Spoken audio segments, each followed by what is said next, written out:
Hey guys, it's Mitch. How's it going? All right, so we're taking a look today at a book that I kind of wanted to check out for a while. When I was a kid, I read a few of the Hellblazer comics, largely in trade paperback form. I had the original Sins trade paperback by Jamie Delano, which collected the first 9 issues of the series, and I also had a few of the Garth Ennis trades from later on down the line.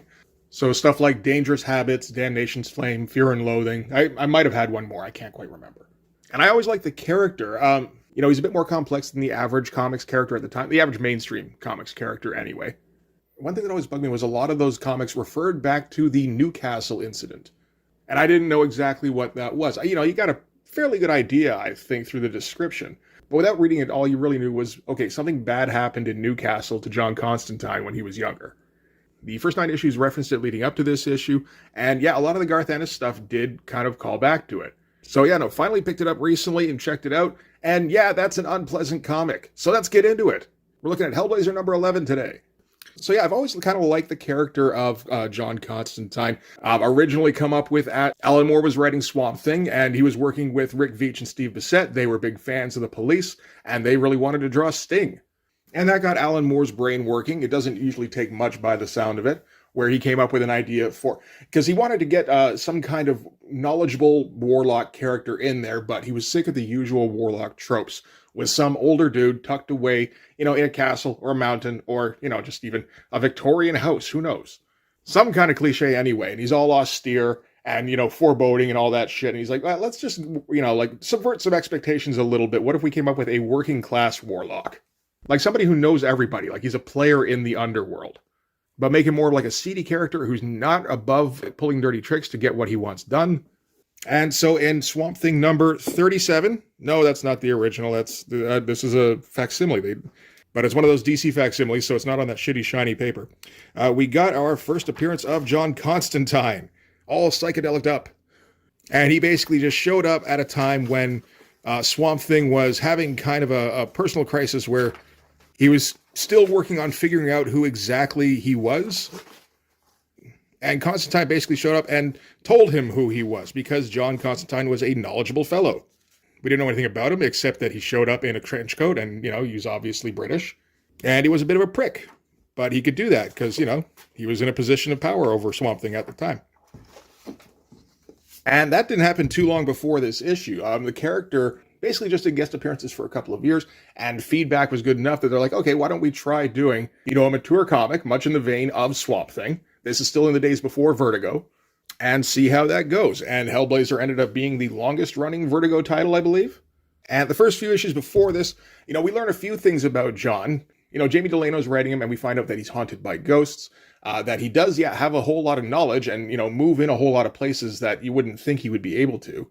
And he is kind of compelled to at least help people if he can, but he's not above using up other people to do it. The ghosts that he gets haunted by the most are of his buddies from back in Newcastle. Almost all of whom are dead by the beginning of the series, and over those first 9 issues, the rest of that group gets bumped off until John is the only one left. And just before this issue, there's the whole business with Nurgle, which is a demon from hell who wanted Constantine's help in the war against heaven. And over the course of the negotiations, he let it slip that he had known Constantine from before, and hinted that he was the one behind the Newcastle incident, because demons can't help from taunting humans with that shit. So naturally, you get a transition into what happened in Newcastle. So that's what we're going to get here. We're going to start with the cover, and this is a painted Dave McKean cover. Really nice one, kind of eye-catching. It feels a little strange seeing Dave McKean doing art on something other than Sandman, really. Although, again, this is like 1988-89, so that Sandman partnership hasn't really been kind of etched in stone yet. It's about to be. Simplistic kind of cover, although it does still manage to foreshadow a little bit what happens later on in the issue with the broken doll here. I should warn you guys before we get into it that there will be mentions of like a whole bunch of disturbing shit, but primarily, I guess the big one is child abuse. And like the worst kind of child abuse. All right, so we start out in Newcastle, which is gray and kind of shitty. So Constantine is starting to put it all together, and he's going looking for the old Casanova Club. Happens upon this kind of bombed out ruin here, finds out that is what's left of the Casanova Club since the bombing. They don't explain exactly what bombing, although I believe that gets settled during this issue. Flip the page, it's more of an auto graveyard, really. We get a moment where Constantine closes a car door and a severed doll arm falls out, which again is some unpleasant foreshadowing. And yeah, so once he sees that, he just kind of collapses for a second, and he's standing in the wreck of the Casanova Club. And now we're going to go back in time. So this is going to be drawn by somebody I don't really recognize, Richard Piers Rayner. I don't know the name. Apparently, his big claim to fame is having drawn the comic Road to Perdition that the movie was eventually based on. The only thing I've really been able to notice about his style, it's not the worst looking style or anything. I think it's a little bit better than the guy who came before him, John Ridgway, or at least it appeals to me more anyway. He does rely an awful lot on photo reference, though. Maybe not for every face, but it kind of feels like it. There's going to be more obvious examples as we get into it. But anyway, the deal with the Casanova Club, this is in 1978, back when John was like 24, 25. I'm not sure exactly why John and his buddies are here. John and Gaz here are both in a band at the time, Mucous Membrane, and the rest of them just kind of seem to be their buddies. They're not setting up for a gig or anything. It kind of seems like they're just in town and they're looking for a place to stay, and John knows this place. And they get there and pretty much nobody's there. So we get the rundown on who the characters are, which is nice because I've seen these characters as ghosts, and I didn't really know who they were. We get Frank, who's on holiday from trouble in California, and Judith, who John met at the North Beach ashram studying tantric yoga. There's Anne-Marie, the lonely psychic, fat, 40, and secretly in love with him. There's Richie Simpson, computer freak, deadhead, and quantum magic pioneer. Gary Lester, Gaz, musician, counterculture clone, and small-time conjurer. Benjamin, the spooky 12-year-old genius and encyclopedia of arcana. And John Constantine himself. So they're a bunch of friends with an interest in magic. John, a bit more so than that, but, not as experienced as he would later be. And the kind of guy who thinks that whatever he doesn't know, he can bluster through. Particularly at this time in his life. He's very arrogant and very sure of himself because everything in his life has worked out well up until now. So why wouldn't it continue to do so? So the guy who owns the Casanova Club at the time is Alex Logue, who's a creepy dude that nobody particularly likes. John describes him as a craphead of the First Order, a sex and drugs magician, but he had this club and they needed a gig for the band. They say after the set, he'd invited them down to his chapel to get smashed and do some magic with 6 nymphets and a bunch of seedy hippies. And Gaz was into it, and so was John, until he saw Astra, which was Alex's daughter, and he didn't like the way Alex was behaving around his daughter. So yeah, he's that kind of repulsive. So anyway, they bust in the Casanova Club. No one's home at the moment, but something seems wrong right from the beginning. Oh, they do explain a little bit why they're here. Okay, my bad. It says when Raymond started to get reports of disturbances and phenomena in Newcastle, this seemed like the obvious place to look. So, kind of a reason to be here and just kind of, investigate their freaky occult interests. And Anne-Marie the psychic immediately says something awful happened here. Benjamin, the freaky little nerd, finds a door down to the cellar, and he can hear stuff down there, so naturally that's where they're going to go investigate. And they get downstairs, and it's a charnel pit. So Alex Logue and some of his friends have been ripped to pieces and just strewn all around the basement. And you get some pretty good descriptions, well, like not just of the surroundings themselves, but kind of leading up to it. Where John talks about when he was a kid, there was a truck that used to go up their street taking offal and cow heads from the abattoir to Old Bates's boneyard. So he knows that charnel smell, and the basement is full of it. And they get down there, and it's just immediately, like, way too much, like, for the senses. Everyone just immediately freaks out. They start hearing these weird kind of growlings and grinding noises upstairs. So there's a second where they're not even sure if they should we stay down here or should we go up there? But, they look around maybe one more time and go, no, fuck it, we're taking our chances upstairs. But, getting pretty graphic for 1988. And, this is still DC. This is pre-Vertigo. The Constantine issues before this, they also got pretty graphic. I don't know if they got quite like this. It's been a while since I flipped through them. I feel like Swamp Thing also kind of danced along that line. But this also feels like the first time where it's just been a pile of dismembered corpses. And, credit to Richard Piers Rayner for drawing that pile of corpses. Obviously this is more of a montage kind of piece because I don't think the perspective quite works. So it's just, you get overwhelmed with all this stuff getting piled on you. That works fine. And I mean, again, you can see that photo reference all over the place, really. And okay, they get upstairs and there's Astra, the little girl who's dancing But she's not exactly dancing to music. It's more the sound of just like whatever happened when those people got ripped apart. There's a lot of no please God and crunching and growling. And it seems to be coming from the stereo. So, I mean, they are able to switch it off immediately at least.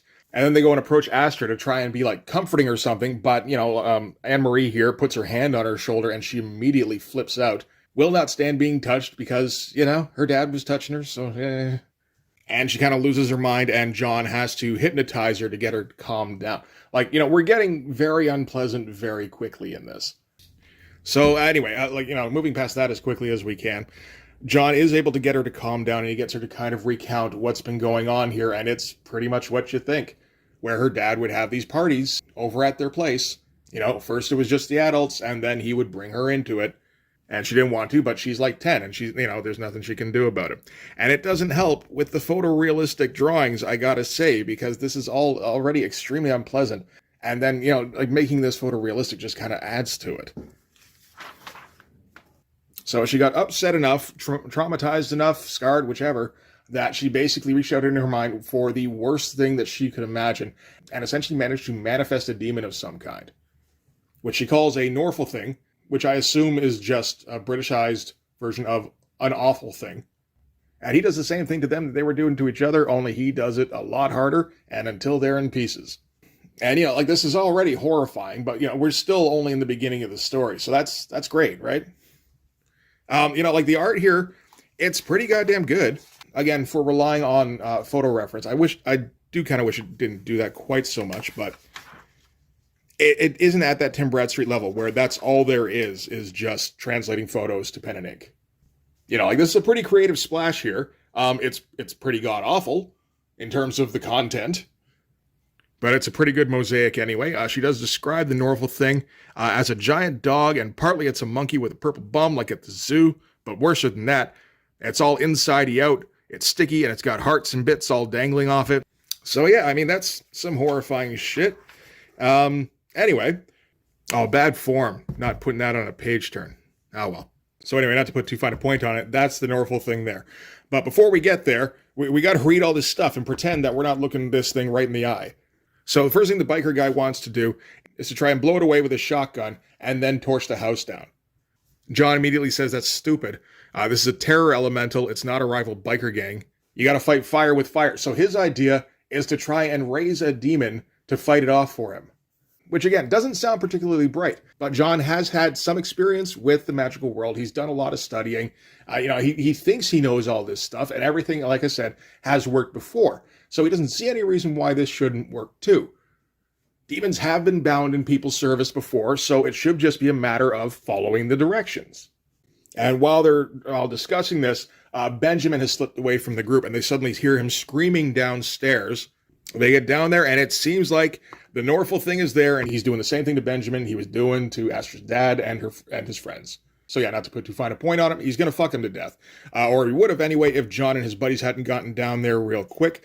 Luckily, Frank here did still have his shotgun, so, it wasn't the worst idea, and he does gun down the Norful thing, which doesn't kill it by any means, but it does distract it long enough that they can get Benjamin away from him, and they're able to kind of drag him upstairs and lock it in the basement again.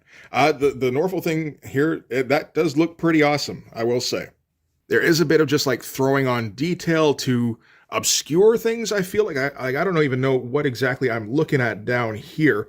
But, like all the veins and lumps and just, kind of textures that are thrown on, that's pretty great stuff.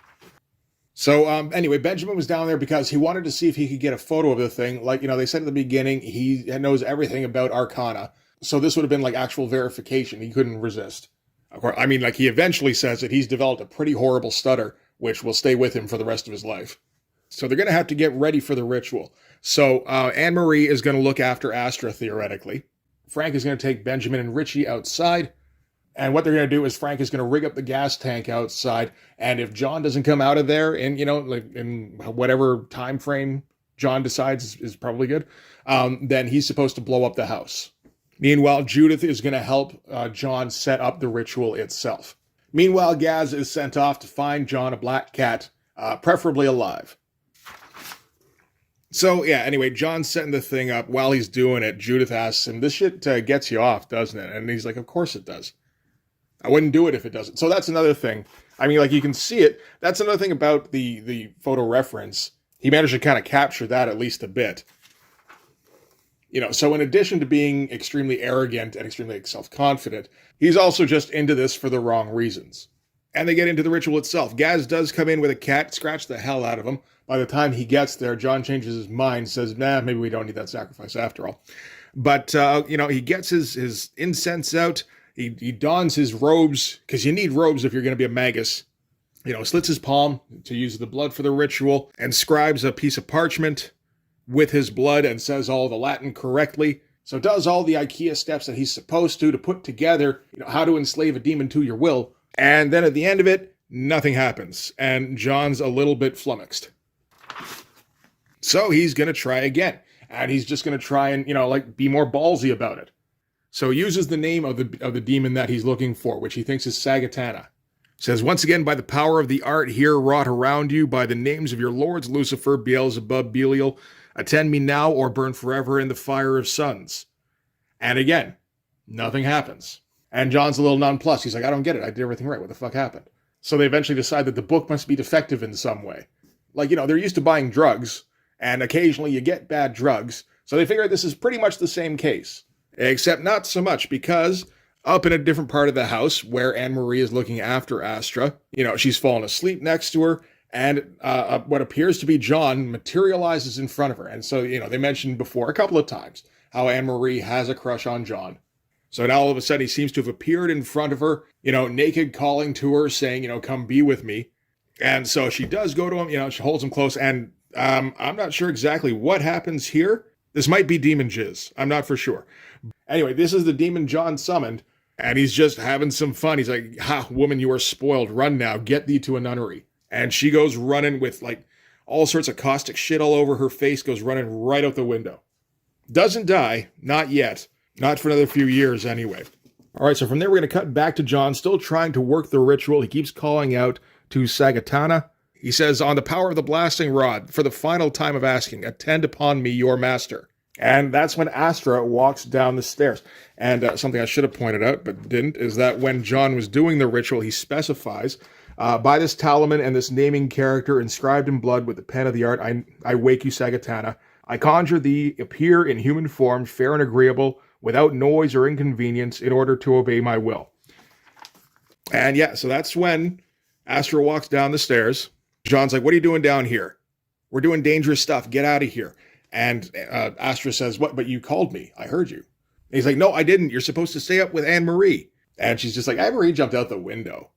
And then she kind of, I think, lies down on the floor here and starts kind of clawing at the ground and waking up the Norful thing.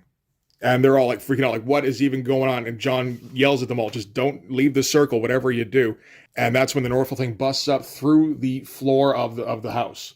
So the whole reason why the Norful thing hadn't been active up until now was because it needed to feed directly off of Astra's thoughts. So that was why John was keeping her asleep through hypnosis.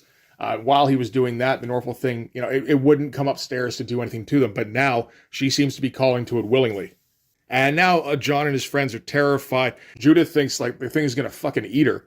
Again, with that photorealistic stuff, sometimes I don't think it's too bad because it does give it it grounds it. This is some pretty fantastical stuff going on. So when you have really fantastical shit happening to what appears to be just almost photos of people, it does kind of make it a little bit more disturbing. Anyway, so Astra approaches the Norful thing. She just walks right up to it going, here, boy, come here, come to mummy. And John and Gaz and Judith are just frozen. And, they don't dare step outside the circle either. So she gets right up to it. It doesn't appear like it's really lunging at her or anything just yet, but it doesn't really have much of a chance because at that point she rips its head off and just kind of displays it for a second. Pretty good collection of shots here, I gotta say. Going from different angles, and doing, Dutch angles, breaking up the panels we're not doing any kind of grids, obviously. This is more of a shattered glass effect, but also connecting all the panels with these kind of goopy strings here. That's kind of gross.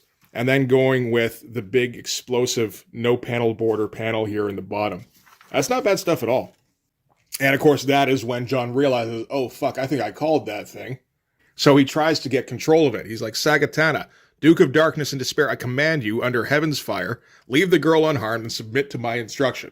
And Astra just kind of laughs him off. She's like, I have obeyed you all I choose. Did I not come, although you could not make me? Did I not assume a human form fair and agreeable without noise or inconvenience? Did I not dispatch this mad, corrupt deformity, although I owed your impotent antique magic no allegiance whatsoever? So yeah, this demon, it's going to do what John asked it to do, mostly because it's enjoying fucking with him now.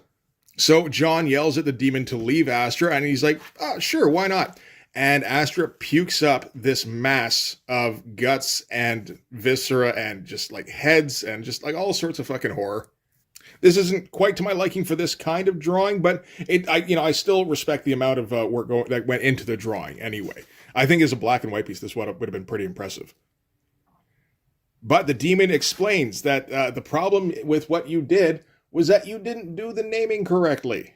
Demon's like, character you described was mine, but Sagatana is not the name that fits, and thus your invocation lacked the weight of magical imperative. So, he's teaching class. And John's like, so why did you even come then? It's like, because I'm enjoying this part. So since he wasn't bound to John's service, but he did do what John asked, now he's owed a fee as far as he's concerned, and what he's going to take is Astra. John immediately jumps in. He's like, no, I'm the one who screwed up. You got to take me. And the demon goes, I already have you. You're mine. You and your friends, all of you, I'm going to pluck you when I want you. Right now, I want her and I'm taking her. You can come with her if you want, if that'll help ease your conscience somehow, just because I'm feeling charitable. And opens up a portal, which is just a giant gaping maw, inside of which is all sorts of horrors, which the artist is going to try and capture. And, it doesn't do too bad of a job, but it's tough to draw that kind of thing, I think. Where it's just supposed to be piles of horror all over the place. Like when you're on a monthly schedule, it's tough to pull that shit off. So John does. He accompanies Astra in to help because, again, he's incredibly arrogant and figures he can pull this out somehow. Meanwhile, up top, Frank and the rest of them are getting that gas tank ready, and John isn't coming out of the house. So they've got to light it up.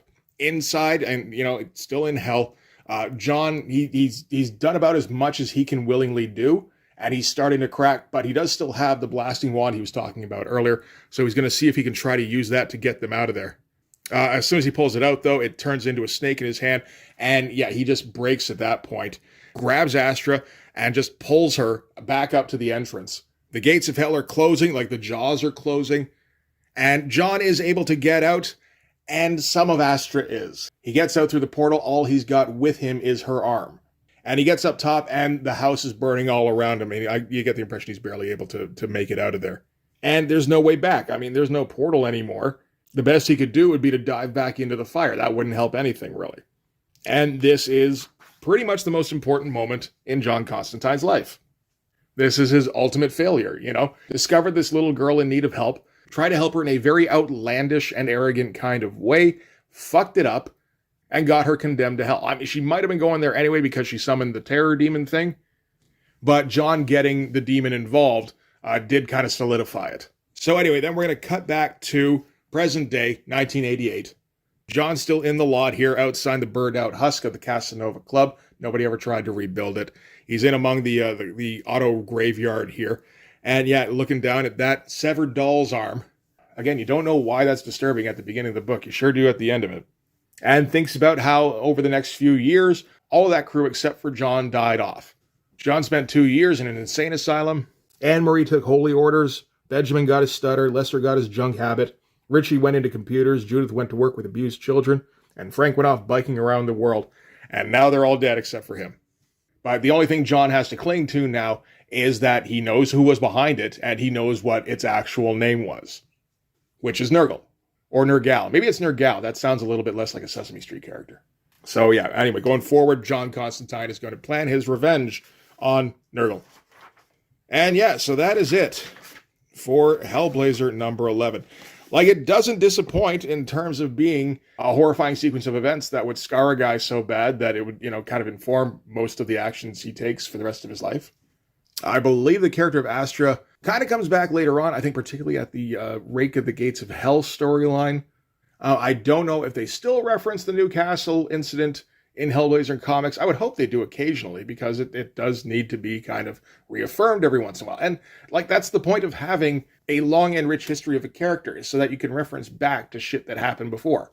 We talked about this, I think, on the stream or something. This is just a little bit of a tangent, but it bothers me how much Marvel and DC reboot their titles these days. Like, it's a constant fucking thing. And you're wiping out old continuity and saying it never happened, as opposed to just building a rich history for a character that people can, they can keep up with the current adventures, but, you refer back to some of those previous events, and they can go and investigate the back issues, because there's hundreds of fucking issues to go and read up on. It's one of the great things about comics, is that you can have like whole sequences of events that, maybe they change a character, maybe they don't, but they leave an impression no matter what. And now I don't know how to transition back to the ending of this video. Let's say good comic, well written, well drawn, I'd say. Again, it doesn't entirely appeal to me, but I think it works anyway. It is effective and unpleasant to read, which was the point of it. So good on them for that. Anyway, that is going to do it for this one. Thanks very much for watching, guys. If you like this video, please hit the like button. Helps with all the algorithm stuff.